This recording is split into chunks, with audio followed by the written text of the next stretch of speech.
Le ton monte entre la Grèce et la Turquie. Comme la Grèce ne peut pas compter sur l'Europe pour défendre ses intérêts menacés par Erdogan, elle préfère assurer son avenir stratégique et militaire. Elle vient ainsi de faire le choix de commander pas moins de 18 avions Rafale à la France. Sonnez, trompette de la renommée, voilà qui fait du travail pour l'industrie de l'armement française. On vous l'avait bien dit que le Rafale était un outil formidable, il fallait juste trouver le bon client. Ce bon client, c'est la Grèce, pardi, qui n'a plus un sou en caisse. Minute papillon, n'allons pas trop vite. Selon des observateurs très informés sur les questions de défense, un tiers de la commande seulement sera honoré avec du matériel neuf. Oui, seulement 6 petits avions sur 18 seront fabriqués et fourniront réellement l'emploi tant espéré. Et tout cela prendra du temps. Il faut compter 3 ans entre la commande et la livraison. La Grèce ne recevra donc aucun des avions commandés avant 2023 environ.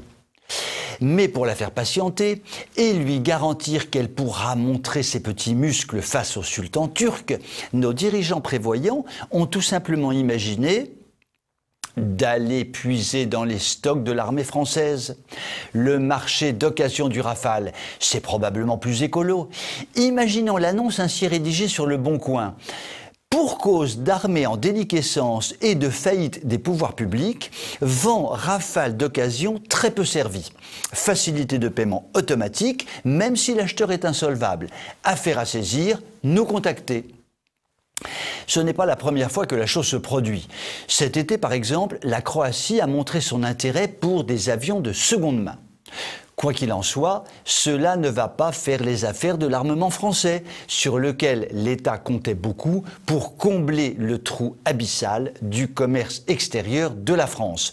Bien sûr, il ne s'est garanti en haut lieu que si l'on va puiser dans les réserves de l'armée française pour livrer du matériel d'occasion, c'est pour pouvoir procéder ensuite à des commandes de remplacement et donc permettre à nos industries d'armement de tourner. Peut-être, mais cela ne réduira pas le déficit de notre commerce extérieur et augmentera le déficit historique de nos finances publiques.